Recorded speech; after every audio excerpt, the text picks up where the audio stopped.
চন্দ্রমল্লিকা, অপেক্ষা বোঝো।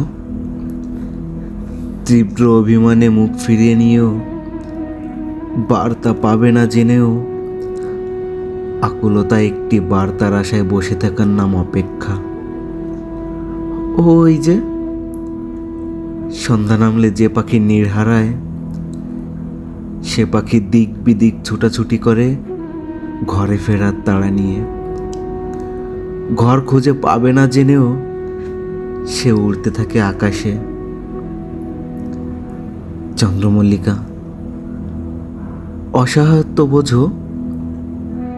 যে প্রেম জুটেনি কপালে, যে আদরে হৃদয় পুড়ে অঙ্গার, সেই প্রেম আর আদর পেতে পায়ের কাছে বসে থাকার নাম অসহায়ত্ব।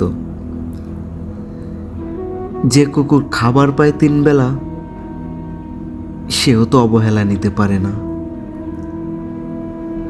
চন্দ্রমল্লিকা, উপেক্ষা বোঝো।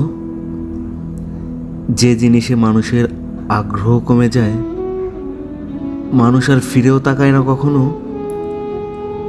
তার নাম উপেক্ষা। উপেক্ষায় পড়ে থাকার যন্ত্রণা বোঝো। চন্দ্রমল্লিকা, নীরবতার ভাষা বোঝো। বলার অনেক কিছুই থাকে, শুধু বলতে গিয়ে গলায় আটকে যাওয়ার নামই নীরবতা। অপেক্ষা, অবহেলায় পড়ে থেকে মানুষ নীরব হয়ে যায়। তুমি তো সবই বোঝো, শুধু বোঝো না কেউ থাকার পরেও একা লাগার যন্ত্রণা। বোঝো না ভালো থাকার একমাত্র অবলম্বন হারিয়ে ফেলার বেদনা।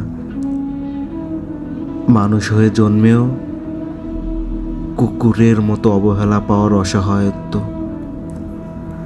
ওই যে সঙ্গী হারানো ডাহুক পাখির চিৎকার, কান্না তুমি তো বোঝো না।